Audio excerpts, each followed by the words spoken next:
Hi hello എല്ലാവർക്കും നമസ്കാരം. Tips or happy ലൈഫിൻ്റെ പുതിയൊരു വീഡിയോയിലേക്ക് സ്വാഗതം. അപ്പോൾ നമ്മുടെ ഇന്നത്തെ വീഡിയോയിൽ മൂത്രത്തിൽ കല്ല് ഉള്ളവരും അത് വരാതിരിക്കാനായിട്ട് ഇല്ലാത്തവർ ശ്രദ്ധിക്കേണ്ട കാര്യങ്ങളാണ് നമ്മുടെ ഇന്നത്തെ വീഡിയോയിൽ. അതിന് പറ്റിയിട്ടുള്ള നല്ലൊരു ഹെൽത്തി ഡ്രിങ്ക് നമ്മളിന്ന് പരിചയപ്പെടുത്തുന്നുണ്ട്.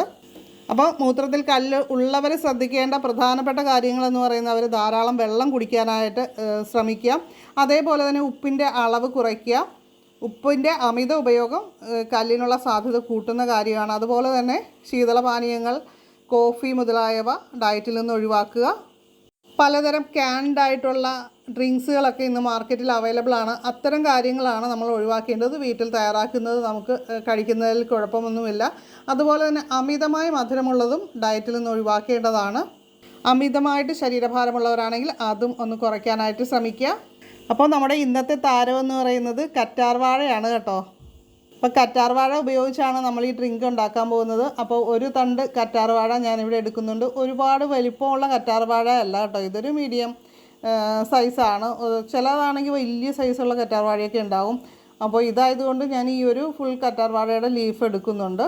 അത് നമ്മളൊന്ന് കഴുകിയൊക്കെ എടുത്തതിന് ശേഷം അപ്പച്ചെമ്പിൽ വെച്ചിട്ടൊന്ന് ആവി കയറ്റി എടുക്കുകയാണ് വേണ്ടത് കേട്ടോ. അപ്പോൾ അത് ഇത്രയേ ഉള്ളൂ. അപ്പോൾ അപ്പച്ചെമ്പിൻ്റെ അടിയിൽ നമ്മൾ വെള്ളമൊക്കെ ഒഴിച്ച് കൊടുത്തിട്ടുണ്ട്. അപ്പോൾ അതിന് ശേഷം ഇതൊരു 10 മിനിറ്റ് മൂടി വെച്ച് ഒന്ന് വേവിച്ചെടുക്കുക. അപ്പോൾ ഇതിനിടയ്ക്കൊരു കാര്യം, നമ്മുടെ ചാനൽ ആദ്യമായിട്ട് കാണുന്നവരാണെങ്കിൽ ഒന്ന് സബ്സ്ക്രൈബ് ചെയ്തേക്കുക. അതേപോലെ തന്നെ ബെല്ലൈക്കൺ ക്ലിക്ക് ചെയ്ത് ഓളൊന്നുകൂടി സെലക്ട് ചെയ്യുക. ലൈക്ക് ചെയ്യാനായിട്ട് ആരും മറന്നു പോകരുത്. ഇപ്പം തന്നെ ഒന്ന് ലൈക്ക് ചെയ്യണേ. അപ്പോൾ അതായത് നമ്മുടെ കറ്റാർവാഴയൊക്കെ റെഡിയായി വന്നിട്ടുണ്ട്. അപ്പോൾ ചൂടൊക്കെ പോകുമ്പോൾ നമുക്കിതൊന്ന് മുള്ളൊക്കെ കളഞ്ഞിട്ട് അതിൻ്റെ ഉള്ളിൽ ജെല്ല് മാത്രമായിട്ട് എടുക്കുകയാണ് വേണ്ടത് കേട്ടോ. അപ്പോൾ ജെല്ല് സെപ്പറേറ്റ് ചെയ്തിട്ട് മിക്സിയിലൊന്ന് അടിച്ചെടുക്കുക.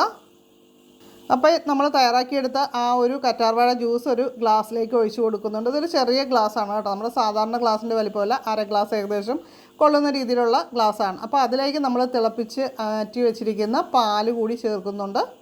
ഇതിന് നന്നായിട്ട് ഒന്ന് മിക്സ് ചെയ്തെടുക്കുക. നമ്മൾ പ്രത്യേകിച്ച് മധുരമൊന്നും ഇതിൽ ചേർക്കുന്നില്ല കേട്ടോ. മധുരം നിർബന്ധമുള്ളവർക്ക് വേണമെങ്കിൽ 1 ടീസ്പൂൺ തേൻ ചേർത്ത് കുടിക്കാവുന്നതാണ്. അപ്പോൾ ഇത് ശരീരത്തിന് വളരെ നല്ലതാണ്. ഒരുപാട് ഗുണങ്ങളുള്ള ഒരു ഡ്രിങ്കാണ്. നമുക്കൊരു ഔഷധമെന്ന രീതിയിൽ നമുക്ക് ഇത് കഴിക്കാവുന്നതാണ്. നമ്മുടെ ഓരോരുത്തരുടെയും ശരീരസ്ഥിതി അനുസരിച്ച് ചിലർക്ക് 2 ആഴ്ച കൊണ്ട് തന്നെ കിഡ്നി സ്റ്റോണിൻ്റെ പ്രശ്നം, മൂത്രാശയ കല്ലൊക്കെ മാറി കിട്ടുന്നതാണ്. അപ്പോൾ ചിലർക്ക് ഇതൊരു മാസം കഴിക്കേണ്ടി വരും. ഇപ്പോൾ പ്രശ്നങ്ങളൊന്നും ഇല്ലെങ്കിലും നമുക്കിത് ആഴ്ചയിൽ ഒരിക്കലെന്ന രീതിയിൽ വരാതിരിക്കാനായിട്ട് ഉപയോഗിക്കാവുന്നതാണ്. ഞാനിപ്പോൾ ആ ഒരു രീതിയിലാണ് ഉപയോഗിക്കുന്നത്. മൂത്രാശയ കല്ലൊക്കെ വന്നു കഴിഞ്ഞാൽ പനി, അതേപോലെ തന്നെ കൂടെ മൂത്രം ഒഴിക്കണം എന്നൊരു തോന്നൽ, അങ്ങനെയുള്ള ബുദ്ധിമുട്ടുകൾ ധാരാളം ഉണ്ടാകാറുണ്ട്. അടിവയറ് വേദന, അങ്ങനെ പല ബുദ്ധിമുട്ടുകൾ വരാറുണ്ട്. പക്ഷേ ഇത് തുടക്കത്തിൽ നമുക്ക് ഇതൊന്നും അനുഭവപ്പെടണമെന്നില്ല. അപ്പോൾ അതുകൊണ്ട് തന്നെ നമ്മൾ വരാതിരിക്കാനായിട്ട് ശ്രദ്ധിക്കുക എന്നുള്ളതാണ്.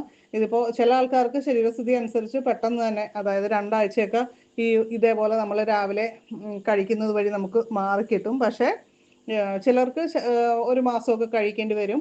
അത് ശരീരസ്ഥിതി അനുസരിച്ചാണ് വ്യത്യാസം വരുന്നത്. അപ്പോൾ ഇത്തരം പ്രശ്നങ്ങൾ ഇല്ലെങ്കിൽ പോലും നമുക്ക് ആഴ്ചയിൽ ഒരിക്കലൊക്കെ ഇത് കഴിക്കുക. അപ്പം ഞാൻ ആ ഒരു രീതിയിൽ വരാതിരിക്കാൻ വേണ്ടിയിട്ട് കഴിക്കുന്നതാണ് കേട്ടോ. കറ്റാർവാഴ ജ്യൂസ് നമ്മൾ ചേർത്ത് ഇതേപോലെ കുടിക്കുന്നത് വഴി ഉള്ള നമ്മുടെ ശരീരത്തിന് ലഭിക്കുന്ന ഗുണങ്ങൾ എന്തൊക്കെയാണെന്ന് ചോദിച്ചാൽ, നമ്മുടെ ശരീരത്തിലെ വിഷാംശത്തെ ഇല്ലാതാക്കാനായിട്ട് സഹായിക്കും. അതുപോലെ തന്നെ വൻകുടലിനെ ശുദ്ധീകരിക്കാനായിട്ട് സഹായിക്കുന്നുണ്ട്. നമ്മുടെ ഈ ഒരു ജ്യൂസ് കഴിക്കുന്നത് വഴി ദഹന വ്യവസ്ഥയെ സാധാരണ നിലയിലാക്കാൻ, അതിൻ്റെ ആരോഗ്യം മെച്ചപ്പെടുത്താനായിട്ട് സഹായിക്കും. അൾസർ ഉൾപ്പെടെയുള്ള കുടൽ സംബന്ധമായ പ്രശ്നങ്ങളെയൊക്കെ കുറയ്ക്കാനായിട്ട് ഇത് നല്ലതാണ്. ഇതിന് ധാരാളം ആൻറ്റി ഇൻഫ്ലമേറ്ററി ഗുണങ്ങളുണ്ട്. അപ്പോൾ വീഡിയോ ഇഷ്ടപ്പെട്ടു കഴിഞ്ഞാൽ തീർച്ചയായിട്ടും നിങ്ങളുടെ വിലയേറിയ അഭിപ്രായങ്ങൾ കമൻറ്റ് ചെയ്യാനായിട്ട് ശ്രമിക്കുക. അപ്പോൾ അടുത്തൊരു നല്ലൊരു വീഡിയോ ആയിട്ട് വീണ്ടും കാണാം. നന്ദി, നമസ്കാരം.